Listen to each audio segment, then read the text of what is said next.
Hi friends, welcome back. Is Modi a dictator? भैया इतना चल क्यों रहा है? पहले भी एक दो वीडियोस में यही था कि भैया is Modi a dictator.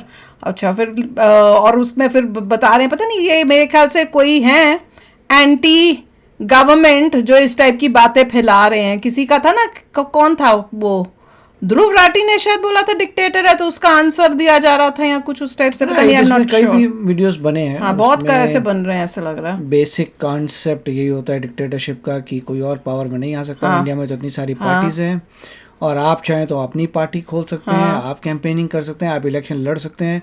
As long as election हो रहे हैं और कोई भी खड़ा हो सकता है, डिफरेंट पार्टीज हैं, कभी भी डिक्टेटरशिप नहीं आ सकती। नहीं, और डिक्टेटरशिप होती तो किसी के पास फ्रीडम ऑफ स्पीच ही नहीं होती कि तुम इस टाइप की वीडियोस मोदी जी के अगेंस्ट बोल दो कि इजी अ डिक्टेटर, या उनके अगेंस्ट बोलो, गवर्नमेंट के अगेंस्ट बोलो, उसी टाइम पकड़ के ले गए होते हैं। जस्ट बिकॉज एक पार्टी अच्छा करी है इसका मतलब ये नहीं है कि डिक्टेटरशिप हो रही है।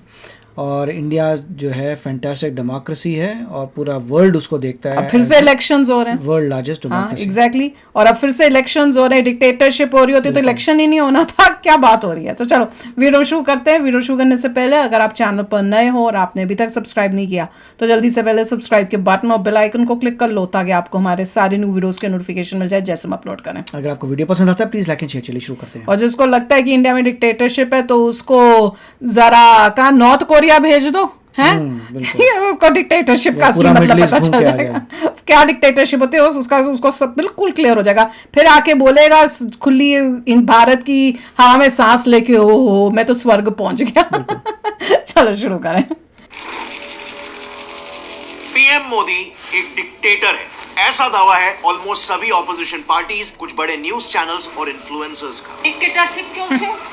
Modi is a dictator, a man worse than Hitler, Kumaraswamy told the supporters today.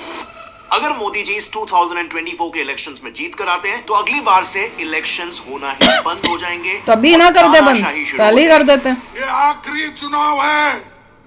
Modi अगर फिर से आए तो नए चुनाव होंगे, नहीं करने देगा। कुछ ना कर बेटा तुम्हारा।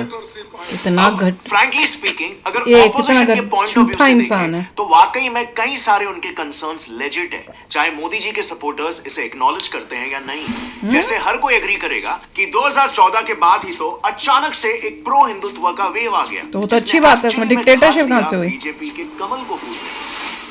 अब हर सिक्के के दो पहलू होते हैं, राइट? और इसीलिए कोई भी बीजेपी सपोर्टर इसे भी डिनाई नहीं कर सकता कि हिंदू एम्पावरमेंट होते ही मुस्लिम्स के अगेंस्ट काफी नेगेटिव थॉट्स सर्कुलेट होने लग गए सोशल मीडिया में, जिसे ऑपोजिशन लीडर्स ने कैपिटलाइज कराकर उनमें और भी ज्यादा डर का माहौल फैलाना शुरू कर। देखो, जो अभी बोल रहे थे कि भैया क्योंकि हिंदुज़म जो है वो ज़्यादा लोगों के अंदर वो फीलिंग्स आने लगी, इसलिए मुस्लिम्स के खिलाफ जो है वो सेंटिमेंट्स और या जो भी वर्ड यूज़ किया था वो ज़्यादा होने लगे। बात उसकी नहीं, वो नहीं, वजह नहीं है। वजह इसलिए होगी अगर किसी के मुस्लिम्स के अगेंस्ट हो रहा है क्योंकि न्यूज़ में अगर आप देखो तो हर जगह पे जब प्रॉब्लम्स क्रिएट हो रही हैं, सब हो रहा है, तो कहाँ पे उसमें अगर रिलीजन को देखा जाता है तो दिखता है कि वो मुस्लिम रिलीजन के जो लोग हैं वो ये प्रॉब्लम्स क्रिएट कर रहे हैं। कुछ भी अच्छा होने लगता है तो किसने प्रॉब्लम क्रिएट की? मुस्लिम रिलीजन ने क्रिएट की। अगर हिंदूज कोई लेके जा रहे हैं, जैसे अयोध्या जब बन रहा था तो कई लोग खुशी में कुछ लेके जा रहे हैं प्रोसेशन, तो वहां अगर वो मुस्लिम कम्युनिटी के वहां से लेके जा रहे हैं तो मुस्लिम कम्युनिटीज उनको अटैक कर रही हैं। अगर आप देखो इलीगल कंस्ट्रक्शंस की जा रही हैं, वो सब देखो तो वो दिख रहा है कि भैया वो मुस्लिम जो वो एरिया कौन सा था, वो मुस्लिम एरिया था। तो प्रॉब्लम उस वजह से हो रही है, इस वजह से नहीं। पहले भी रिलीजन्स होते थे पर अब ये हुआ है कि हिंदूज को जो है वो अब जागे हैं, उनको अब पता चला है कि भैया अगर हम चुप रहे तो हमारा रिलीजन जो है वो सबड्यू हो जाएगा। अब अपने क्या हक के लिए भी ना वो लड़े। अब जैसे अयोध्या मंदिर था, क्या उसके लिए लीगली फाइट ना करें हम लोग? रियलिटी ये है कि तकरीबन 1000 साल से हिंदूज के ऊपर वो लोग रूल करते रहे जो नॉन हिंदूज थे। एग्जैक्टली। ये लैंड जो थी ओरिजिनली हिंदूज की थी, वहाँ पे 1000 साल में आप सोचिए हिंदू साइकी पे कितना प्रभाव हुआ होगा कि रूलर कोई और रिलीजन का आया और वो अपना रिलीजन जो बाहर से लेके आया था वो लोगों पे डाल रहा है। उसके बाद एक आदमी आया औरंगजेब जो और तोड़ने लग गया, उसने और भी आगे बढ़ गया एक स्टेप। तो 1000 साल से जो है आपको इफ़ेक्ट नज़र आ रहा है। अब मोदी जी कोशिश कर रहे हैं रिवर्सल का, कि आप आज़ाद हो चुके हो और जो ओरिजिनल आपका रिलीजन था वो वापस उसका इन्फ्लुएंस आ रहा है, लोग जो है सेलिब्रेट कर रहे हैं, वापस जा रहे हैं अपने रूट्स में, तो हो ये रहा है। एग्जैक्टली और उसको गलत सेंस में लेना उसको गलत नहीं चाहिए। देखना चाहिए, क्योंकि आपको Exactly. याद रखना चाहिए कि 1000 साल पहले ओरिजिनली क्या रिलीजन था, जो कल्चर था, वही उस टाइप से वापस आ रहा है। अब आइडियोलॉजीज के आधार पर पावर में आना एक डिक्टेटर की कोर निशानी तो होती ही है। जैसे फॉर एग्जांपल हिटलर भी तो आर्यन सुप्रीमेसी की आइडियोलॉजी से ही पावर में आया था। ISIS founder Zarqawi Islamic supremacy के बल पर और स्टालिन सोशलिस्ट सुप्रीमेसी। अब हिटलर के राइज के टाइम पर भी लोगों को यही लगा था कि आर्यन सुप्रीमेसी एक अच्छी विचारधारा है और ज्यूज का तो सिर्फ इकोनॉमिक बहिष्कार। मोदी जी कोई सुप्रीमेसी नहीं बोल रहे। यही चीज इस तरह से एस्केलेट हुई कि ज्यूज के खिलाफ सभी मोदी जी को सुप्रीमेसी में बिलीव नहीं करते। माइंडसेट फैलने लग गया और उनके खुलेआम और हिटलर के साथ कंपेयर कर रहे तो पागल ही है कोई। के बारे में तो आपने सुना ही है। अब मैं यहाँ पर आज की रियलिटी क्या है, कौन सही है कौन गलत, ये अब तक नहीं बता रहा हूँ। देखिए, जो भी सुपरमेसी होती है उसमें ये होता है कि आप एक वर्ग के लोगों को बोलते हैं ग्रेट और दूसरे को बुरा, और फिर और दूसरे पे बुरा करते हैं। यहाँ पे ऐसा कुछ नहीं हो रहा है इंडिया में। कोई ये नहीं कह रहा कि तुम महान हो, दूसरे लोग महान नहीं है। कोई नहीं कह रहा जो दूसरे लोग महान है उस पर अत्याचार नहीं करे, तो ऐसा कुछ नहीं हो रहा। बहुत फ़र्क होता है। सुपरमेसी में तो वो खुलेआम डिक्लेयर करते हैं हम ग्रेट हैं, और दूसरों को जैसे हिटलर ने किया था। बहुत भूल सकता है हिटलर ने क्या किया था, जिस तरह से कंसंट्रेशन कैंप्स बनाए हुए थे। क्या बात कर रहे हैं, कोई ये कंपैरिजन नहीं है। बिल्कुल वो सोच के ही नहीं कोई बोल रहा। जो इस टाइप की बात कर रहा है वो तो पूरा दिमाग से पैदल आदमी है। बिल्कुल, बल्कि परसेप्शन ऑफ रियलिटी की बात कर रहा हूं, क्योंकि बीजेपी सपोर्टर्स को लग सकता है कि डरने की जरूरत तो माइनॉरिटीज को नहीं बल्कि हिंदुओं को है। तो ये उनका परसेप्शन ऑफ रियलिटी है। बट बिना ऑपोजिशन के पॉइंट ऑफ व्यू को लॉजिकली समझे कि कहां से वो आर्ग्यूमेंट आ रहा है, बिना उसके जड़ तक जाए हम वो सच है या झूठ ये नहीं समझ सकते। हमें प्रोपोगैंडास को असली सच्चाई से अपने विवेक के इस्तेमाल से अलग करना ही होगा, और तभी हम एक रियल जागरूक इंडियन बन सकते हैं, सिर्फ एक अंधभक्त नहीं। और आज के इस वीडियो में बिल्कुल हमारी यही कोशिश होगी कि इस पूरे मुद्दे के जड़ तक जाए, रूलिंग गवर्नमेंट सपोर्टर्स और एंटी गवर्नमेंट सपोर्टर्स दोनों के नजरियों को लॉजिकली समझे और फिर ही जजमेंट पास करे कि किसका पलड़ा भारी है। सो पहले समझते हैं कि क्यों ऑपोजिशन ये दावा कर रही है कि मोदी जी एक डिक्टेटर है जिनसे कॉन्स्टिट्यूशन को खतरा है। इसके लिए सबसे पहले हमें यह समझना होगा कि एक डिक्टेटर की असल पहचान ही क्या है, हिस्टोरिकली क्या रही है, और मोदी जी की लीडरशिप इनसे कितना मैच कर रही है। सो किसी भी डिक्टेटोरियल रेजिम मैच करिए कि कितना डिफरेंट है। 5 कैरेक्टरिस्टिक्स, मैच इनसे नहीं ही कर रहे। डिक्टेटर का पूरा गेम डिफाइन हो जाता है। सो शुरू करते हैं डिक्टेटोरियल रेजिम के बेस से, यानी पहले पिलर आइडियोलॉजी से। और बीजेपी के केस में ये आइडियोलॉजिकल बैकबोन है हिंदुत्व। हैना आरेंट, एक जर्मन अमेरिकन पॉलिटिकल थियरिस्ट, ने अपने publication the origin of totalitarianism में ये लिखा है कि आइडियोलॉजीज ही डिक्टेटोरियल रेजिम्स के लिए पावर हाउस होती है। एक डिक्टेटर को लोगों को करोड़ों की तादाद में अपने साथ करना होता है, और ये सिर्फ आइडियोलॉजीज के थ्रू ही पॉसिबल हो सकता है, क्योंकि आइडियोलॉजीज ही हम जैसे कॉमन लोगों को। मगर ये आइडियोलॉजी जो है तो ये पहले सदियों से थी। 1000 साल पहले ये तो थी, सभी लोग एक ही थे। That this is what it was. So ऐसा नहीं है कि न्यू क्रिएशन है, दिस वाज ऑलवेज देयर।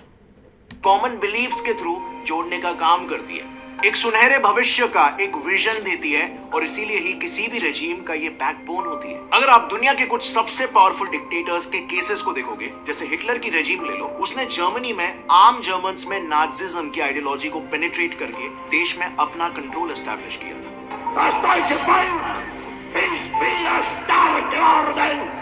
वो हेट्रेड कर जनरेट करके जीता है। मोदी जी कोई हेट्रेड नहीं कह रहे, वो तो कुछ और कर रहा है। बहुत ही गलत कंपैरिजन हो रहा है। मुझे कंपैरिजन तो है ही नहीं कोई। है ही नहीं, बोलने की हिम्मत ही नहीं होनी चाहिए। नहीं, आई थिंक वो वैसे बता रहा है जब वी आर टेलिंग अबाउट। वो तो बोला नहीं है, वो खरगे बोला। वो दूसरा कौन सा अगर आप बंदा? उसकी बुक मीन कैंप में भी देखोगे, इसके चैप्टर 11 में उसने रेस के प्यूरिटी को सीधे नेशनलिज्म से जोड़ा है। रशिया के डिक्टेटर व्लादिमीर पुतिन भी क्रिमियन इन्वेजन को, इनफैक्ट अभी के यूक्रेनियन इन्वेजन को भी वो रशियन एथनिसिटी को बचाने के लिए कर रहे हैं, ऐसा दावा कर रहे हैं, और इसीलिए आम जनता भी उन्हें सपोर्ट करती है। इराक और सीरिया की आईएसएस रेजिम भी तो अपने सलाफी इस्लामिक कैलिफेट वाले आइडियोलॉजी पर ही तो रूल कर रही थी। सो बेसिकली आइडियोलॉजी के बिना एक डिक्टेटर जनता पर अपना कंट्रोल एस्टैब्लिश ही नहीं कर सकता। अब ऑपोजिशन के हिसाब से बीजेपी के कोर में आरएसएस आइडियोलॉजी है, जिस पर भी हिंदुत्व, सुप्रीमेसी और माइनॉरिटी को दबाने वाला एंगल। हिंदू कोई नहीं है, अब इस पर नहीं है, BJP यही का क्या wrong है। perspective है, इसे हम आगे कवर करेंगे। बट एक डिक्टेटर एंटी इंडियंस को दबाने का और उनको निकालने का है, पनिश करने का, पावर गेन, एंटी इंडियंस के साथ हो रहा एक है। बार डिक्टेटर पावर में आ जाए, इसके बाद वो देश के की इंस्टीट्यूशंस में अपनी पकड़ बढ़ाने लगता है, जो डिक्टेटरशिप का दूसरा मेन पिलर है, क्योंकि उसे पता होता है कि ऐसे ही देश की नब्ज को अपने हाथ में लिया जा सकता है और अपनी हार्ड पावर को बढ़ाया जा सकता है। बिकॉज अल्टीमेटली हार्ड पावर और हार्ड सिस्टम से ही तो देश को कंट्रोल किया जा सकता है। और एक डिक्टेटर ये कैसे करता है? अपने लॉयलिस्ट, अपने वफादारों को की इंस्टीट्यूशंस के लीडरशिप में प्लेस करके। अब मोदी सरकार पर भी ऑपोजिशन सेम एलिगेशंस लगाती है। उनके मुताबिक ऑपोजिशन में इतनी अक्ल ही नहीं है। तीन मेजर पिलर्स मैं तो ये सोच रही हूँ, इतना तो है ही नहीं उनमें लॉजिक। बॉडीज को कंट्रोल करते हैं, जो उन्हें एक्सट्रीमली पावरफुल बना कुछ रहे हैं। PM अब इसे हमेशा लीडर होते हैं opposition द्वारा चीजों हाईलाइट का। किए गए वो आगे cases वो भी से लीडर होंगे लेकिन इसके। उन केसेस को खोलने से पहले एक जगह है जहां पर ऑपोजिशन और रूलिंग पार्टी दोनों भी बिल्कुल कंसेंसस में है। वो है इंडिया की ग्रोथ इन IT सेक्टर। सो हाल ही में डेटा साइंस और एनालिटिक्स के जॉब का डिमांड मार्केट में काफी बढ़ चुका कोई है। ऐड हो मेरे गया, मैं हिसाब तभी से कही, किसी मैंने भी कहा ये कंपनी में कहाँ सबसे का काम best बन गया? जॉब होता है, क्योंकि कोई भी कंपनी एक मिनट के लिए मैं confuse ही हो गई। बड़े डिसीजन सिर्फ और सिर्फ डेटा को स्टडी करके ही उनके बिजनेस पर लेते हैं। और इसीलिए आप देखोगे कंपनीज में इनकी सैलरीज भी काफी हाई होती है। पर अगर आपको भी इसी फील्ड में अपना करियर बनाना है तो आप स्केलर की मदद से ये स्किल सीख सकते हो, क्योंकि इनके काफी सारे लर्नर्स अब तक टॉप कंपनीज जैसे गूगल, FB और Amazon में प्लेस हो चुके हैं। स्केलर बेसिकली काफी अच्छा ऑपोजिशन जो है घबराई पड़ी है, उन्हें पता है उनका कोई चांस जीतने का है नहीं है, और उस वजह से वो ऐसी ऐसी बातें करके कोशिश कर रहे हैं कि जो अनपढ़ गवार जनता है उसको डराने की, और जिस वजह से वो सोचे हमें जरा वोट मिल जाएगा।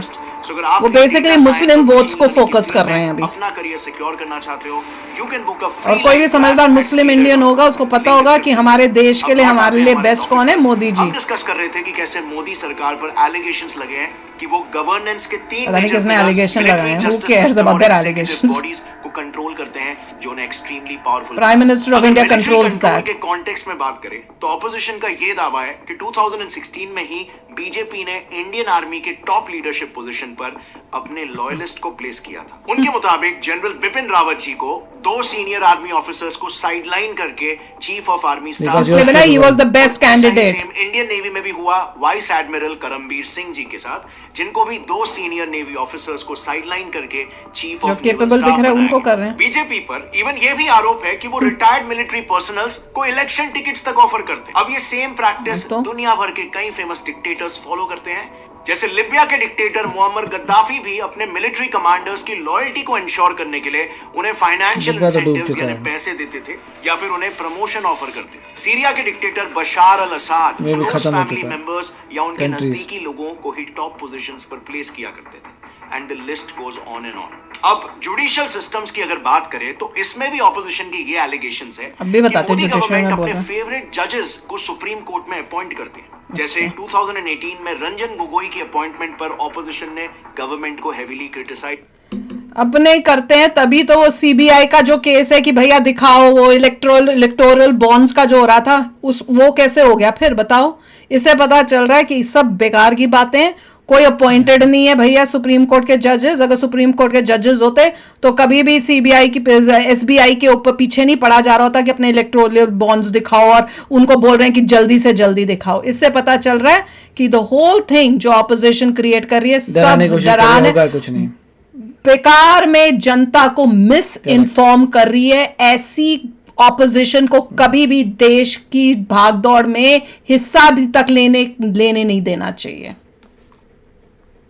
किया था क्योंकि गोगोई जी के ही टेन्योर में सरकार के पक्ष में कई सारे जजमेंट्स आए थे, जैसे रफेल एयरक्राफ्ट का केस, सीबीआई डायरेक्टर आलोक वर्मा को डिसमिस करने का केस, और सबसे अवेटेड राम मंदिर का डिसीजन भी रंजन गोगोई के ही टेन्योर में आया था। और ऑपोजिशन के एलिगेशंस और भी ज्यादा स्ट्रॉन्ग तब हुए जब चीफ जस्टिस ऑफ इंडिया के पोस्ट से रिटायर होने के बाद रंजन जी बीजेपी के टिकट पर राज्यसभा MP बने। अब एक डिक्टेटोरियल रेजिम में डिक्टेटर जुडिशियल सिस्टम्स पर अपनी कंट्रोल रखता है उसके पावर को लेजिटिमाइज करने के, और इसीलिए आप देखोगे तो 2016 में जब टर्की के डिक्टेटर रिसेप तैयब अर्डोगान के खिलाफ मिलिट्री कू का अटेम्प्ट हुआ था, तब उन्होंने सबसे पहले रिबेल्स को सपोर्ट करने वाले 2700 जजेस को अरेस्ट करवाया। और पुतिन तो फेमस ही है जुडिशरी में अपने लॉयल जजेस को प्लेस करने के लिए, जिस वजह से रशिया का क्रिमिनल कन्विक्शन रेट 99% है।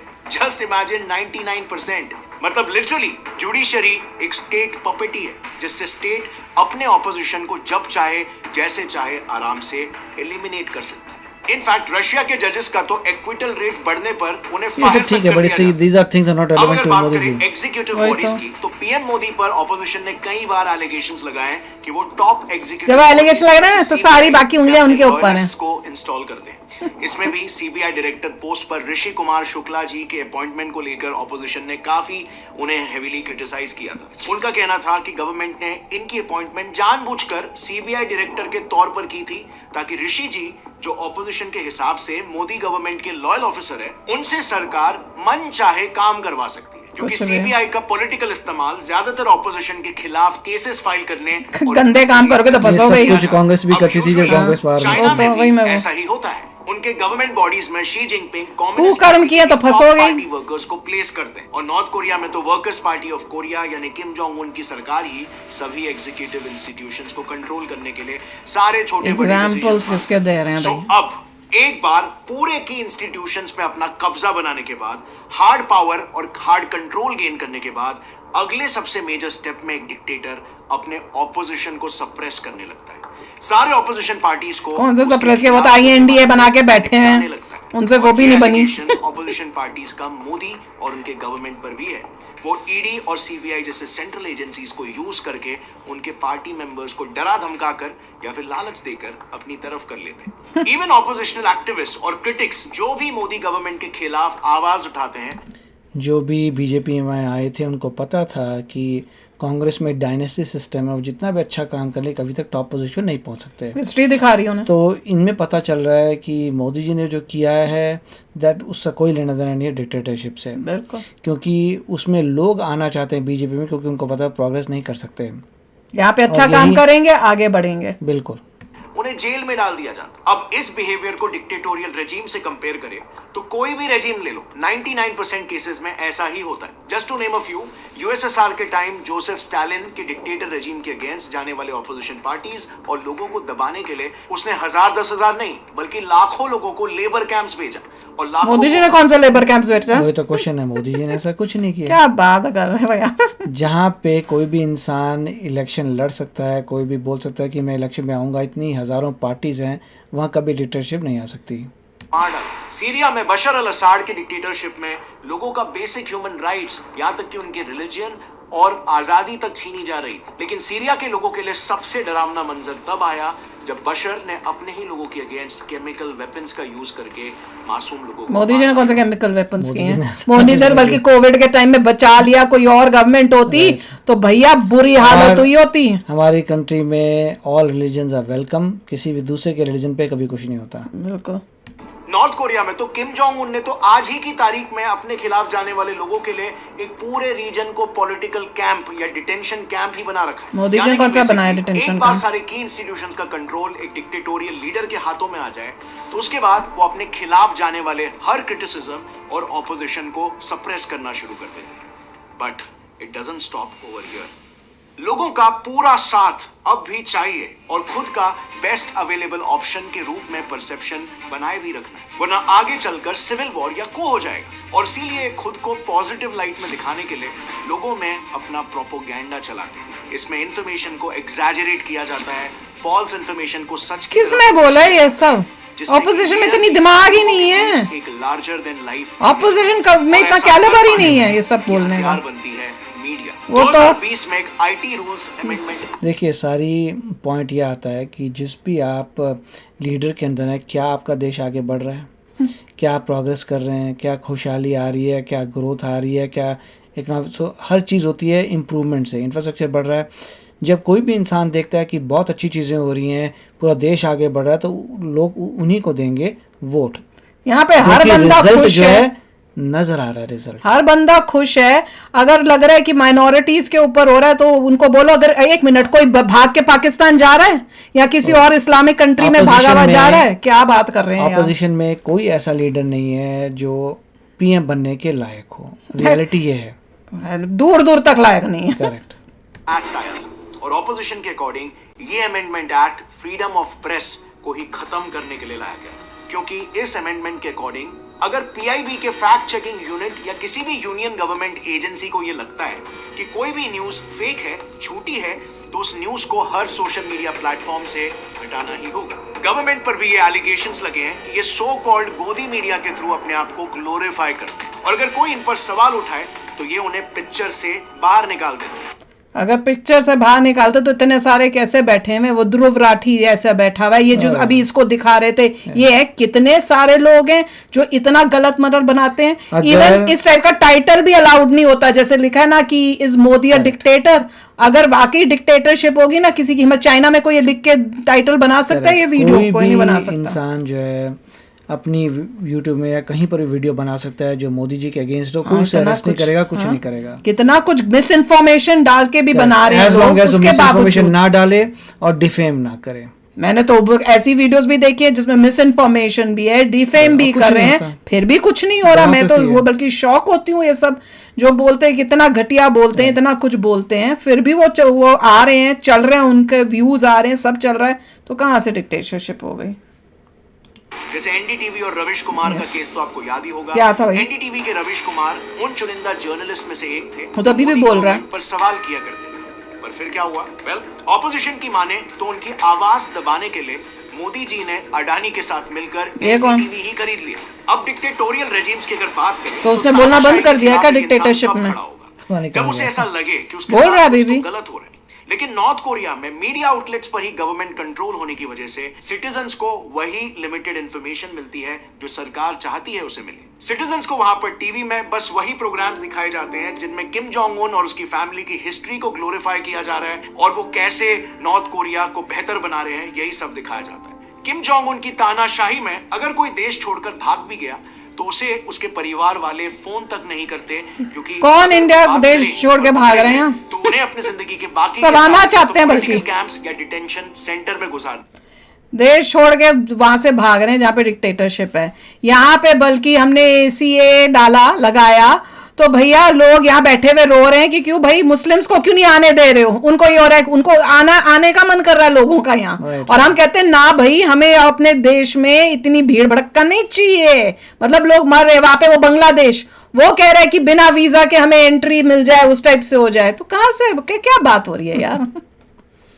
पड़ी। हिटलर की एक्सट्रीमिस्ट सच्चाई तो आज सभी को पता है, पर कम लोग जानते हैं कि 1933 में पावर में आते ही उसने एक प्रोपोगेंडा मिनिस्ट्री की ही शुरुआत कर दी थी। न्यूज़पेपर, रेडियो, यहाँ तक कि फिल्मों और दूसरी कलाओं के जरिए नाजी आइडियोलॉजी को प्रमोट किया जा रहा था। इनफैक्ट कौन सा आइडियोलॉजी प्रमोट हो रही है भाई? पॉलिटिकल ओपोनेंट्स को उनके पोजीशन से हटाने के लिए तक यूज किया है। शी जिनपिंग ने भी चाइना में प्रोपोगेंडा फैक्ट्री चला रखी है जिसमें 14,000 लोग एम्प्लॉयड हैं और वो हर वक्त मीडिया को मॉनिटर करते हैं। और यहाँ के मेगा ब्रॉडकास्टर का टास्क है पार्टी के एक पॉजिटिव इमेज को प्रोपोगेट करना, उनके डेवलपमेंटल प्रिंसिपल्स और पॉलिसीज के बारे में बताना, और साथ ही चाइना की सिर्फ अच्छी अच्छी चीजों को कहानियों के रूप में चाइना की जनता को प्रेजेंट करना। So basically all in all constant positive propaganda उस डिक्टेटर को देश का हीरो बना देता है, और अब बस सुपर हीरो बनना बाकी रह जाता है ताकि लीडर का एक अपना ही पर्सनालिटी कल्ट बन जाए। और इसके लिए फिर leader strong acts of bravery या एक्स्ट्रॉर्डिनरी कारनामे करके दिखाता है जो इससे पहले किसी ने भी नहीं किए, और इससे बेसिकली उस लीडर की larger than life image create हो जाती है और लोगों को लगता है कि ऐसा लीडर तो 100 सालों में ही एक बार आता है। आया जैसे किम जोंग उनके पिताजी किम जोंग इल के केस में बताया इसका तो नहीं लगता कि 100 साल बाद एक बार एक लीडर कहते कौन आ गया। और जिस दिन वो पैदा हुए थे उस दिन आसमान में एक नए सितारे ने जन्म लिया था और फिर मौसम ही बदल गया। मोदी जी के केस में कोई डायनेस्टी सिस्टम नहीं है, सबसे बड़ी बात तो यही है। एग्जैक्टली राइट, वो किस लेवल से इलेक्शन से जीत के सब करके फिर आए हैं, और दूसरी बार फिर से इलेक्शन जीत के आए हैं। उनका ऐसा कोई चक्कर नहीं है, फैमिलीवाद नहीं है, कुछ नहीं है, अकेले हैं, तो ऐसा कोई सिस्टम ही नहीं है कि डायनेस्टी का चक्कर ही नहीं है बीजेपी में। इसका बहुत फर्क पड़ता है ना उनके मतलब आगे किसी को देके जाएंगे, तो पॉइंट ये है बिल्कुल भी एप्लीकेबल नहीं अभी तक जो पॉइंट्स आ रहे हैं।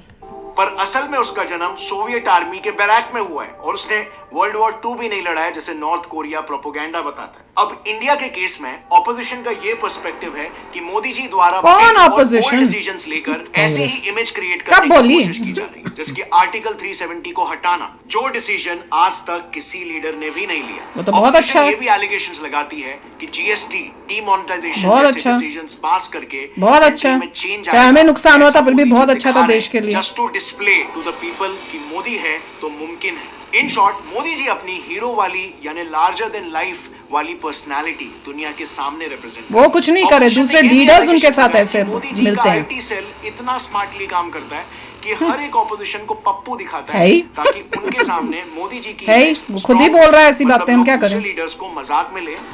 देखिए क्या राहुल गांधी के साथ जो इंटरव्यूज होती हैं उसमें कैसा इंसान क्या बोलते हैं नॉलेज उसकी, कैसा उसका present करता कैलिबर। है, मतलब वही चक्कर तो है ना कि अगर कोई इंटरव्यू लेता है राहुल गांधी की तो पता चलता है कि कितनी एबिलिटी है, उसके हिसाब से लोगों का ओपिनियन बनता है पप्पू वाला। ये खाली किसी को ऐसे बोल के नहीं, पप्पू पप्पू बोलने से नहीं। अगर आप उस बंदे पप्पू से इसीलिए बात बना है करिए, वो। इसीलिए बना था, उससे उसको बात पप्पू करके बनाया नहीं गया है, वो उसकी उसने जो दिखाया उससे उसका नाम Correct. पप्पू पड़ा है। उसकी जो है आप इंटरव्यू लेते हो तो उसमें काबिलियत नजर आती है, और जगह काबिलियत नजर आती है तो आप लोग कहीं पे भी जहाँ स्पीच देता है वहां पे ही समझ में आ जाता है। अभी रिसेंट जो स्पीच थी जिसमें वो कहता है उसको यही नहीं पता कि पैकेट में जो दाम लिखे होते हैं वो दाम किस लिए लिखे होते हैं कि इससे ज्यादा महंगा ना मिले। वो कहता है इससे, ताकि क्या पता नहीं क्या पागल मतलब इसीलिए क्योंकि वो इंसान जिस तरीके से डिबेट करता है, बात करता है, उससे लोगों को लगता है कि पप्पू है। इट इज बिकॉज उस बंदे की परफॉर्मेंस से ही पता चलता है, not Exactly. Because of anything else. Exactly. और मोदी जी को सीरियस तरीके से। लेकिन जब कोई मोदी जी के खिलाफ यही टैक्टिक यूज करता है तब वहीं पर आईटी सेल उस षड्यंत्र को स्मार्टली अपना ही हथियार बना लेती है, जैसे कि मैं हूं चौकीदार स्लोगन के केस में हुआ था जब ऑपोजिशन ने मोदी जी को चौकीदार स्टेटमेंट पर बैश किया था। चौकीदार स्टेटमेंट तो गलत बात है ना, किसी को तो- चौकीदार हाँ? बोलना। तुम उनको शर्म नहीं आती ऐसे बोलते हुए? चाय वाला बोलते हो तो तुम, गलत है ना चौकीदार ये, बोलते वैसे हो नहीं। तुम, एक गलत कर रहे हो ऊपर से ये बोलते हो, तुम्हें तो बहुत शर्म अच्छा आनी किया, चाहिए। आईटी वालों ने बहुत हाँ, अच्छा बहुत काम अच्छा किया किया। अभी हम तो। भी बोल रहे हैं, हम भी इसके साथ हैं कि कैसे तुम्हारी हिम्मत होती है इस टाइप की किसी ऐसे के बोलने बारे में का। बोलने की कि कोई छोटा काम कर रहा है। कोई काम इसमें छोटा बड़ा नहीं होता, मेहनत कर रहा है बंदा। अगर कोई चौकीदार है तो चौकीदार सबसे अच्छा होता है, वो रात को जाग रहा होता है ताकि आप लोग अपने घरों में चुपचाप सो सको आराम से। बात कर रहे हैं कि मुझे प्रधानमंत्री बनाओ, मैं चौकीदार बनूंगा। चौकीदारी किसकी की? जवाब दो भैया, चौकीदारी किसकी की? पूरे देश की चौकीदारी की है, मेक श्योर किया कि देश is सुरक्षित। और आगे से अपनी लिमिट्स में बात करो, नहीं तो पप्पू नाम ही रहेगा। नरेंद्र मोदी ने अभी गली में शोर है। तब वही चौकीदार देख लिया, words ऐसी हर जगह पर बदतमीजी कौन कर रहा है? दिखाकर उसे एक पॉजिटिव कैंपेन में आईटी सेल तो अच्छा काम किया है, किसी बेइज्जती तो नहीं कर रहा है। जी देश के चौकीदार और देश को सिक्योर रख रहे वो तो बेइज्जती कर रहे हैं किसी की, सारे चौकीदारों की बेइज्जती कर दी। पूरी तरह से चौकन्ना है। Very good. हमको भी लगता है। ऐसा ही कुछ किया था बाकी के डिक्टेटर्स ने भी, जैसे हिटलर को पोर्ट्रे किया अच्छा। गया सेवियर ऑफ द नेशन के रूप में। क्या कि बात जर्मनी कर। को वर्ल्ड वॉर 1 में ह्यूमिलिएट होने के बाद उसे अपने बुलंदियों तक पहुंच। यहाँ पे ऑपोजिशन ने बेइज्जती की है, इंसल्ट किया, अपनी लिमिट्स, अपनी मर्यादा क्रॉस की है। यहाँ पे आप उसको कनेक्ट कैसे कर सकते हो हिटलर के साथ? Correct. हैं जो भैया, savior of the मुझे nation तो के लिए अपना बना रहा लॉ, है। हाँ, वो अपने आप बनाई जा रहा है। यहाँ पे तो कुछ भी नहीं, वहां तो बेइज्जती की है। उस बेइज्जती का जवाब बेइज्जती करके नहीं दिया, उसको पॉजिटिव वे में दिखाया उन्होंने। ये बड़प्पन है, ये बड़प्पन। कोई और इंसान होता ना, वो लड़ने बैठ जाए कि भैया तूने मेरे को चौकीदार बोला, फलाना किया, वो किया है। जैसे वो एल्विश यादव का था ना कि भैया मैं थप्पड़ मार के आऊंगा, मेरी माँ को तूने ये बोला। मोदी जी ने उसको पॉजिटिव दिखाया। वो सारे दुनिया के जो भारत के चौकीदार है उनकी बेइज्जती करके बैठ गया राहुल गांधी, कि वो दिखा रहे हैं कि चौकीदार जो होते हैं वो नीचे वाला काम है, घटिया काम है। हद है यार। यूएसएसआर के डिक्टेटर जोसेफ स्टालिन को पोर्ट्रे किया गया फादरली फिगर के तौर पर, जो सोवियत यूनियन के सोशल वैल्यूज को बचाएगा। टर्की के एर्डोगान को तो लोग इस्लामिक खलीफ तक मानने लग गए, और पुतिन का माचोइज्म, केजीबी के सुपर स्ट्रॉन्ग स्पाई। देखिए जितने भी दिखा रहे हैं डिक्टेटर्स, इनके यहाँ पे एक कॉमन पॉइंट था कि आप इलेक्शन नहीं लड़ सकते। अगर आप इलेक्शन लड़ेंगे तो आपको मरवा दिया जाएगा, जैसे मिस्टर नवाल्नी थे। जो भी अगर अपोजिशन का बंदा है जो पॉपुलर हो रहा है, मिस्टर नवाल्नी उसका क्या हाल किया, रशिया में सभी ने देखा है। तो पॉइंट ये डिक्टेटर्स में एक पॉइंट होता है कि nobody else can form their own party या इलेक्शन लड़ सकता है फेयर तरीके से, ऐसा नहीं होता। और पर्सनालिटी होने का इमेज भी सभी रशियंस के माइंड में फ्रेश है। आज भी कई रशियंस को ऐसा लगता है कि पुतिन के बिना रशिया सरवाइव ही नहीं कर पाए।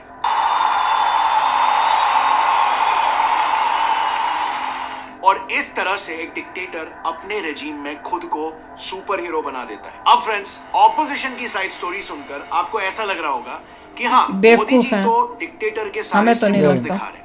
तो क्या वाकई में इंडिया डिक्टेटोरियल रेजिम की तरफ तो नहीं बढ़ रहा है? हमारे डेमोक्रेटिक वैल्यूज का क्या, जो इंडियन सभ्यता की पहचान है, जिसे हम इंडियंस किसी भी हालत में कुर्बान नहीं करने वाले। बट ध्यान रहे, अभी तक हमने सिर्फ एक ही पक्ष को एक्सप्लेन किया है, एंड आई नो काफी डिटेल में। इतना तो शायद कई ऑपोजिशन सपोर्टर्स भी नहीं करते। सब इलॉजिकल था। आपको अभी ऑपोजिशन की साइड ऑफ द स्टोरी अच्छे से पता चल गई। अब कंप्लीट पता चला दिमाग नहीं है जान पाओगे ऑपोजिशन जब में। दूसरे पक्ष के भी side of opposition doesn't have power, और तभी हम And opposition has no- unbiased they're brainless. तक पहुंच पाएंगे। सो सबसे पहले तो एक डिक्टेटोरियल रेजिम और एक डेमोक्रेटिक रेजिम में फंडामेंटल डिफरेंस होता है कि सिस्टम के हिसाब से किसकी सुप्रीम अथॉरिटी है, कौन सुप्रीमली पावरफुल है, और रूल ऑफ लॉ और गवर्नेंस उसी के हिसाब से चलता है। वेल, एक डिक्टेटोरियल रेजिम में ये ऑफ कोर्स वो डिक्टेटर और उसकी रूलिंग पार्टी ही होती है। पर हमारे देश इंडिया के केस में देश का संविधान यानी कॉन्स्टिट्यूशन वो सुप्रीमली पावरफुल एंटिटी है, किसी भी लीडर से भी कहीं ज्यादा पावरफुल। और कोई भी लीडर कॉन्स्टिट्यूशन में जो भी वैल्यूज है उसे फंडामेंटली चेंज ही नहीं कर सकता। ये अनकॉन्स्टिट्यूशनल और इलीगल हो जाएगा और लीडर पर केस करके उसे अंदर किया जा सकता है। और यही सेम चीज हमने पास्ट में भी देख लिया था। कॉन्स्टिट्यूशन में से सोशलिस्ट वर्ड निकालने की कोशिश की जा रही थी, जिसे सुप्रीम कोर्ट ने रिजेक्ट कर दिया, कहकर कि ये बदलाव अनकॉन्स्टिट्यूशनल है और अलाउ नहीं किया जा सकता। सो बीजेपी गवर्नमेंट का पक्ष यही है कि जो कुछ भी बदलाव वो ला रहे हैं वो इंडिया के डेमोक्रेटिक कॉन्स्टिट्यूशन के अंतर्गत ही है। तो ऑपोजिशन ये कैसे बोल सकती है कि ये अनकॉन्स्टिट्यूशनल है, डिक्टेटोरियल है? अगर चाइना में इलेक्शंस की बात की जाए तो शी जिनपिंग ने इलेक्शन के बाद सीधे ये कह दिया कि 2036 तक कोई इलेक्शन नहीं होगा। इवन हिटलर ने भी पावर में आने के बाद तानाशाही घोषित कर दी। मैं ये पहले बोलते थे इलेक्शंस हो रहे हैं, इलेक्शंस ही नहीं हुए। पर मोदी जी अपने दोनों टर्म्स में एक डेमोक्रेटिक बोला था ना मैंने अभी, इलेक्शंस जीत कर आए। मतलब जनता ने ही तो उन्हें दोनों टर्म्स में इलेक्ट करके जिताया और उनका हर डिसीजन भी तो कॉन्स्टिट्यूशन के दायरे में ही फॉलो हुआ। तो इसमें डिक्टेटरशिप कहां से आया? अगर बात करें बीजेपी की माइनॉरिटीज को दबाने या उनमें डर फैलाने वाले एलिगेशन, तो ये क्लेम कितना वैलिड है? सरकार माइनॉरिटीज को दबा रही है, ये नैरेटिव आप और मैं सब जानते हैं कहां से रूट होता है। बीजेपी को हिंदुत्व आइडियोलॉजी आरएसएस का बैकिंग है और इसीलिए माइनॉरिटीज में डर फैल रहा है कि हिंदूस ताकत में आकर उन्हें दबाएंगे। अब ये डर ताकत में आके क्या मतलब है? पहले तो से ताकतवर थे, मेजॉरिटी है, वो फिर भी कुछ किया हो रहा है या होने वाला है। साइकोलॉजी का एक सिंपल सा फैक्ट है, हमारे 99% फियर्स कभी भी सच नहीं होते, लेकिन फियर के जरिए लोगों को कंट्रोल करना भी तो सबसे आसान है। सो ऐसा भी तो हो सकता है कि ऑपोजिशन के साइड से प्रोपोगेंडा है जो रियलिटी से प्रोपोगेंडा ही है, कोई डाउट ही नहीं है। जड़ से ही सच्चाई जानने के लिए हमने आरएसएस तो देश को डुबाने में लगे हैं। जिससे डायरेक्टली बीजेपी की आइडियोलॉजी कहां से डिराइव हो रही है, उसका गवर्नेंस में प्रैक्टिकल इंप्लीकेशन क्या होगा, इसे हम समझ सकते हैं। सो आरएसएस की हिंदुत्व आइडियोलॉजी फंडामेंटली क्या है? वेल, इंटरेस्टिंगली आरएसएस के कॉन्स्टिट्यूशन में एक बार भी इस्लाम या मुस्लिम शब्द का यूज ही नहीं किया गया है। उन्हें सप्रेस करना तो दूर की बात। अब एग्जैक्टली यहीं पर से ही I think most of the confusion आता है। उन्होंने हिंदू इस शब्द को लेकर एक काफी ब्रॉड सेंस में बात की है, जो भी बेसिकली हिंदुस्तान की धरती पर पैदा हुआ है, फिर उसका रिलीजन चाहे कुछ भी हो, वो हिंदू है। और ये चीज आरएसएस ने आगे आकर कई बार पब्लिकली भी कही है। अगर हिंदू कहते कि यहाँ एक भी मुसलमान नहीं रहना चाहिए तो हिंदू हिंदू नहीं रहेगा। जिस दिन ये कहा जाएगा कि यहाँ मुसलमान नहीं चाहिए, उस दिन वो हिंदुत्व नहीं रहेगा। अब ये चीज समवन लाइक हिटलर या बगदादी ने तो कभी भी माइनॉरिटीज के बेनिफिट में नहीं कही है। डिक्टेटर्स का तो पहला मोटिव होता है माइनॉरिटीज को खत्म करना। आरएसएस एक रिलीजियस से ज्यादा नेशनलिस्ट आइडियोलॉजी है, जैसे इसके नाम से ही आप समझ सकते हो, राष्ट्रीय स्वयंसेवक संघ, यानी community that serves the nation, not a particular community और रिलीजन। और शायद यही सच मुस्लिम्स को नहीं बताया जा रहा माइनॉरिटी लीडर्स द्वारा। आरएसएस में तो मुस्लिम राष्ट्रीय मंच यानी एक मुस्लिम ग्रुप भी है। ये ग्रुप 2002 में भारत के बेहतर भविष्य को देखकर 10,000 मुस्लिम लोगों के साथ क्रिएट हुआ था। तो अगर मोदी जी एक डिक्टेटर होते तो ये माइनॉरिटीज का आंकड़ा 10,000 से बढ़कर 10 लाख थोड़ी हो गया होता आज के तारीख में। मतलब आप खुद ही सोचो, क्या हिटलर की आर्मी में एक ज्यूज माइनॉरिटी का कोई ग्रुप था? क्या आईसिस में हिंदू माइनॉरिटी और डेवलपमेंट का कोई विंग है? ये बात तो कोई दूर दूर तक भी नहीं सोच सकता। इनफैक्ट फनी लग रहा है सुनने में। अब चलो फिर भी मान लेते हैं कि बीजेपी और आरएसएस के दिखाने के दांत कुछ और हो सकते हैं और खाने के कुछ और कुछ नहीं है, उनके वही करना। एक्शंस हो सकता है ना उनके बातों से मैच नहीं करते हो, राइट? तो नहीं, डोंट या वरी, तो मैच हो हमने रहा है। उसका भी डेटा निकाला है कि क्या ये जो बोलते हैं वही उसमें करते हैं। वाकई में बिलीव करते भी हैं कि बिल्कुल। नहीं? माइनॉरिटीज का एक्चुअल डेवलपमेंट हो भी रहा है क्या रहा बीजेपी है। के ऑपोजिशन द्वारा टर्म डिक्टेटोरियल रेजिम में? सो इंडिया में माइनॉरिटी कम्युनिटी मुस्लिम्स की अगर रियलिटी देखें तो ऑफिशियल डेटा के हिसाब से 3 तलाक मोदी किसने जी आने के हटवाया? बाद उल्टा उनका फायदा हुआ है। वही तो। उन्हें काफी बेनिफिट्स मिले,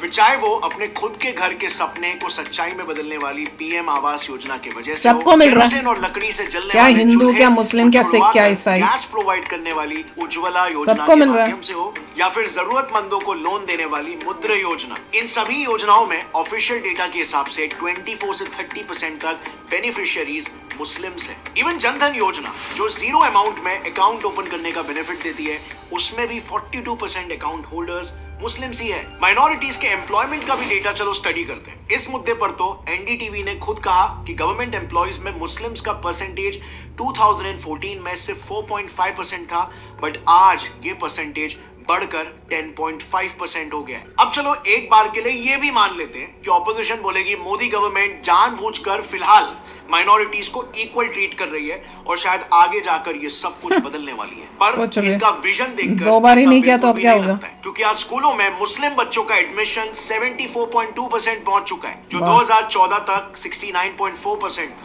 अब एवरीवन नोस कि छोटे बच्चे ही देश का फ्यूचर होते हैं, और अगर इस गवर्नमेंट का गोल ही फ्यूचर में माइनॉरिटीज को खत्म करना होता तो आज ये परसेंटेज बढ़ने के जगह पर कम हो रहा होता। और अगर आप देखोगे तो बाकी के डिक्टेटर्स ने भी तो यही तो किया।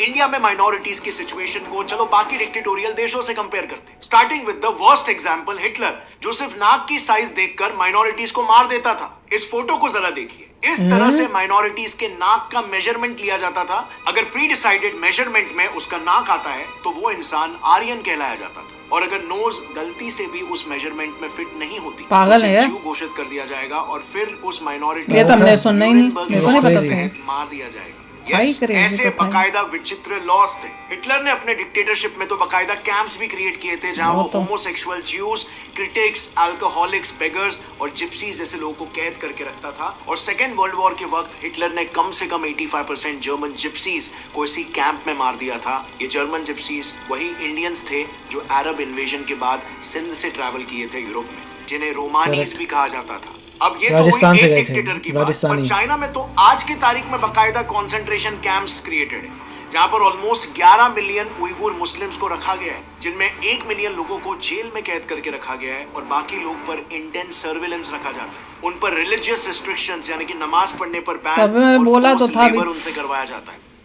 अब ये सभी केसेस तो छोड़ ही दो, युगांडन मिलिट्री ये मूवी डिक्टेटर है। ईडी आमीन तो दुनिया भर में इनफेमस था माइनॉरिटीज का मर्डर करके उन्हें खा जाने के लिए। Can you imagine that? ये बात खुद युगांडा के हेल्थ खा मिनिस्टर जाने? हेनरी केम्बा ने खाते कही है। थे? ईडी आमीन ने माइनॉरिटीज को टारगेट करने के लिए ऐसे खौफनाक टॉर्चर चेंबर्स तक बनाए थे कि उसमें कितने माइनॉरिटी एथनिक ग्रुप्स जैसे कि अचोली और Organs। लैंगो जैसे लोग मारे गए। कुछ एक्सपर्ट्स ने तो इन मरने वाले राक्षस, लोगों का फिगर शैतान। 5 लाख तक बताया। और हाँ, इसी माइनॉरिटी ग्रुप अपने में जमाने का Indians कैनिबल भी होगा। शामिल थे, जिनके शैतान साथ है, भी ईडी शैतान। आमीन ने बिल्कुल कैनिबल सेम के व्यवहार किया। उससे इवन आगे आईसिस जिन्होंने इराक और सीरिया में रूल किया, उन्होंने भी पावर में आने के बाद माइनॉरिटीज को किडनैप करके मारना शुरू कर दिया। उन्होंने क्रिश्चियंस को 2 ऑप्शन दिए, या तो इस्लाम में कन्वर्ट हो जाओ या फिर अपने रिलीजन को फॉलो करने के बदले सरकार को टैक्स दो, और अगर ऐसा नहीं किया तो यहाँ से चले जाओ या फिर मारे जाओगे। सो बेसिकली ये Same होता है जजिया वाला असली हिसाब किताब। डिक्टेटरशिप। अब ये सब जानने के बाद मोदी जी को डिक्टेटर कहना मतलब चिकन को ड्रैगन कहने जैसा हो जाएगा। अब इंडिया के केस से अगर इसे कंपेयर करें तो अनफॉर्चुनेट रियलिटी क्या है पता है? एक तरफ ऑपोजिशन हमेशा लीडिंग पार्टी के आइडियोलॉजी को हिंदू राष्ट्र बनाने के प्लान को दिखाकर उसे टारगेट करता है। लीडिंग पार्टी पर इल्जाम लगाया जाता है कि वो मेजॉरिटी यानी हिंदूज के लिए वो तो बायस्ड ऐसे ही है और बोलता माइनॉरिटी के रहता राइट्स है को एक्सप्लॉइट कर opposition रहे हैं। वाला। बट हिंदूज इस कंट्री में मेजॉरिटी होने के बावजूद इस कंट्री के 8th क्लास सिटीजन है। यस, लो, 8th कर लो क्लास, बात। फर्स्ट क्लास, सेकंड क्लास भी नहीं बल्कि 8th क्लास, क्योंकि बेनिफिट्स के कैटेगरी में टॉप 5 सिटीजंस के Correct। लिस्ट में भी नहीं आते। वहीं पर मुस्लिम्स इस Reservation। कंट्री में माइनॉरिटी है, नो डाउट, बट उन्हें आज हिंदूज के राइट से ज्यादा राइट्स मिल रहे हैं। गलत वक्फ बात। एक्ट 1995 इकलौता ऐसा एक्ट है जो एक कम्युनिटी को किसी भी लैंड को मस्जिद के लिए रजिस्टर कर लेने का हक देता है। ये क्या बात हुई? किसी भी ट्रस्ट, अखाड़ा या मठ के पास नहीं है। एंड हटाओ इसे फिर। Even kidding. वक्फ एक्ट 1995 उन्हें ये हक देता है कि अगर वक्फ बोर्ड को ऐसा लगे कि ये लैंड मुस्लिम लैंड है तो वो सीधे इसे क्लेम कर सकते हैं। एंड यू वोंट बिलीव, सिर्फ दिल्ली में वक्फ लैंड एंक्रोचमेंट के 58,000 केसेस। किसने बनाया था ये एक्ट? आज के तारीख में कांग्रेस ने बनाया होगा वोट लेने के लिए। ये एक्ट सीधे कॉन्स्टिट्यूशन के आर्टिकल 13(2) को वायलेट करता है। हाँ, तो क्यों नहीं हटाया जा रहा? मोदी जी, जिससे बाकी सिटीजन तो पता ही नहीं था ये वायलेट हो रहे हैं और यहाँ पर कई बार बाकी सिटीजन्स के राइट्स को वायलेट करके उनके हक की जमीन ली जाती है। किसने बनाया? मैं तो पहले बताओ। कभी भी इस लॉ के अगेंस्ट भी कोई एक्शन नहीं लिया। इनफैक्ट रियलिटी तो ये है कि कोई भी ऐसा लॉ उन्होंने हिंदू पक्ष के लिए वो तो पता ही नहीं था। But on the other hand, Delhi में बैठे बैठे माइनॉरिटी सपोर्ट में opposition party leader Arvind Kejriwal ने तन मन धन से वक्फ बोर्ड को सपोर्ट करने की बात कही। और उसके बाद अरविंद केजरीवाल ने यह कहा कि मुंबई में रहने वाले इंडिया के सबसे रईस इंसान यानी अंबानी का घर भी वक्फ बोर्ड की जमीन पर बना हुआ है। पर महाराष्ट्र सरकार की हिम्मत नहीं है कि अंबानी को कुछ कहे। बोर्ड निकालो यहाँ से। एग्जैक्ट वर्ड्स ये है, अगर हमारी सरकार होती तो उसकी प्रॉपर्टी तोड़वा देती। मुंबई के अंदर इस देश का जो सबसे अमीर आदमी है, बताते हैं उसका घर वक्फ बोर्ड की प्रॉपर्टी पे बना हुआ है। वहाँ की सरकार की हिम्मत नहीं है जो तुम्हारा घर बना हुआ है, तुम अपना घर तोड़वाओ। तुम ये माइनॉरिटी उनका घर बना हुआ है। पॉलिटिक्स नहीं है तो और क्या क्या है? गंदा यार दुनिया यानी में कि तो। पीएम मोदी अब तक मुझे माइनॉरिटी तो को शौक लग रहा है, हमारे देश में चल क्या रहा है? राइट आगे रख रहे हैं। पर हिंदूज जिनके लिए उन्हें बायस कहा जा रहा है, उनके लिए उन्होंने ऐसे नियम बनाए हैं जो हिंदुओं को कम और नॉन हिंदुओं को ज्यादा खुश कर हो रहा है हमारे जैसे देश में? सबरीमला टेम्पल। इस टेम्पल में उन देवताओं को विराजित किया गया था जो ब्रह्मचार्य का पालन करते हैं और इसीलिए यहाँ पर औरतों को जाना मना था, स्पेशली उनके मेंस्ट्रुएटिंग पीरियड में। पर वो मोदी गवर्नमेंट ही थी जिन्होंने 2018 में ये नियम को हटाया और औरतों को मंदिर जाकर उन्हें रिलीजियस प्रैक्टिस करने का हक दिलाया। इनफैक्ट इस डिसीजन के खिलाफ केरला की हिंदू औरतों ने प्रोटेस्ट तक किया था और कई लोगों ने इसका ओपनली विरोध भी किया था। लेकिन अगर पीएम मोदी डिक्टेटर होते तो क्या वो ऐसे मेजॉरिटी के अगेंस्ट जाने वाले कदम को देश भर में लागू करते? इस देश में अब तक उस टीपू सुल्तान की जयंती मनाई जाती है जिसने लाखों हिंदुओं को मार डाला था और लाखों को कन्वर्ट होने पर मजबूर कर दिया था। मुंबई के मीरा रोड इलाके में पिछले दिनों हिंदू पदयात्रा पर पत्थर बरसाए गए जस्ट बिकॉज वो मुस्लिम एरिया से पास हो रहे थे। और ये सिर्फ मुंबई में नहीं, दिल्ली, गुजरात और ऑलमोस्ट इंडिया के हर स्टेट में हुआ है। सो आप बताओ, क्या ये एक डिक्टेटर रेजिम में पॉसिबल है? एंड लास्टली, अगर पीएम मोदी वाकई में एक डिक्टेटर है तो प्लेसेस ऑफ वर्शिप एक्ट 1991 यानी उस लॉ को अब तक क्यों चलने दिया जा रहा है जो ये कहता है कि एक मस्जिद जो आजादी से पहले एक मंदिर को तोड़कर बनाया गया है उसे आजादी के ये बाद तो भी हटना है। एक तो वो वक्त क्या था, वक्त एक्ट और एक ये करने के बजाय 10 सालों तक कॉन्स्टिट्यूशनल प्रोसेस के पूरे होने तक लीगली राम मंदिर बनाने के लिए वेट किया। क्योंकि अगर सऊदी अरेबिया जैसे देश को देखिए जहां पर इस्लाम ऑफिशियल रिलीजन है, वहां पर लॉ के मुताबिक हर सऊदी सिटीजन मुस्लिम ही हो सकता है। और इंडिया जैसे देश में जहां हर कम्युनिटी को अपने रिलीजन को ओपनली प्रैक्टिस करने का राइट है, उसके विपरीत सऊदी जैसे डिक्टेटोरियल मोनार्की में इस्लाम के अलावा दूसरे किसी भी रिलीजन को पब्लिक प्लेस में प्रैक्टिस करना तक बैंड है। इनफैक्ट सऊदी में तो पदयात्रा भी बैंड है और इवन मुस्लिम्स भी घर से बाहर निकलकर मुहर्रम को नहीं मना सकते क्योंकि उस तरीके से मुहर्रम्स तो शिया मुस्लिम मनाते हैं और सऊदी एक सुन्नी देश है और इसीलिए वहां पर मुहर्रम प्रोसेशन ही बैंड है। सो क्या फिर भी मोदी डिक्टेटर है? वेल, ऑफ कोर्स नॉट, क्योंकि डिक्टेटर बनने के लिए लीडर को चाहिए अल्टीमेट पावर। बट ध्यान से देखें तो मोदी जी के पास तो फुल पावर तो है ही नहीं। Yes, that's a fact. Bharat में कुल मिलाकर 31 राज्य हैं, जिसमें से महज 6 राज्यों में बीजेपी ने अपने दम पर यानी सिंगल हैंडेडली सरकार बनाई है और बचे हुए बाकी के स्टेट्स में बीजेपी ने अलायंस में सरकार बनाई है। जैसे महाराष्ट्र में शिवसेना के साथ, यूपी में अपना दल के साथ, इवन कोएलिशन सरकार को भी अगर मिला के देखें तो भी 12 राज्य ऐसे हैं जहां पर एनडीए की सरकार है सिर्फ। तो ये आखिर कौन सी डिक्टेटरशिप हुई भाई? कौन सी डिक्टेटरशिप हुई? मैं तो शुरू में वीडियो में मैं इतनी परेशान हो गया, इतनी सारा एक्सप्लेनेशन दिया है, बीच बीच में रोक के मैं तो इतनी अपसेट हो रही थी कि ये क्या मैं कह रही थी। अपोजिशन जो है उसे कुछ पता नहीं है लाइफ का, सब गड़बड़ बोल रहा है।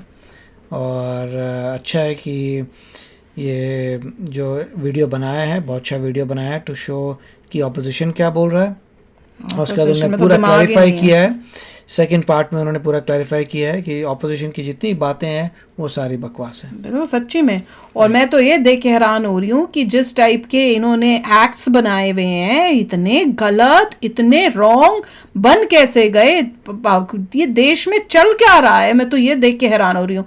अब मुझे पता चला क्या नाम था उसका, कौन सा एक्ट था वो, वक्फ जो भी है, वक्फ बोर्ड का जो था कि जो भी लैंड उसे लग रहा है कि मुझसे वो ले लेगा। हाँ, इसको तो मैं अब हर वीडियो में मोदी जी को यही बोलने वाली हूँ, मोदी जी इसको भी हटाओ, पता नहीं बेचारे क्या क्या करें यार। सब चीजें जो इलॉजिकल हैं, जो कॉन्स्टिट्यूशन में नहीं है, हटेंगी। कितना गलत बात है। धीरे धीरे सब कुछ होता है। एक आदमी आया है, उन्हीं से एक उम्मीद हो रही है, बाकी क्या कर रहे थे यार। बीजेपी का अच्छा सेट है, all will be great. Modi ji next वाले में सब करो। आएंगे वो और तेजी बढ़ेंगे। सब भाई बहुत इंपॉर्टेंट है, बीजेपी को ही जिताओ, हर बार ही जिताओ, नहीं तो देश को ये घटिया लोग जो है खा जाएंगे। चलो यार, अभिषेक करना अपने थॉट्स चलते हैं, मिलेंगे नेक्स्ट वीडियो में बहुत ही जल्द। Till then take care and bye bye. तो अगर आप मेरे इस चैनल पे नए हो तो जल्दी से सब्सक्राइब के बटन को हिट करो और बेल आइकन को क्लिक करो, ताकि आपको मेरा जब नया वीडियो मैं लगाऊं आपको उसके बारे में जल्दी से पता चल जाए।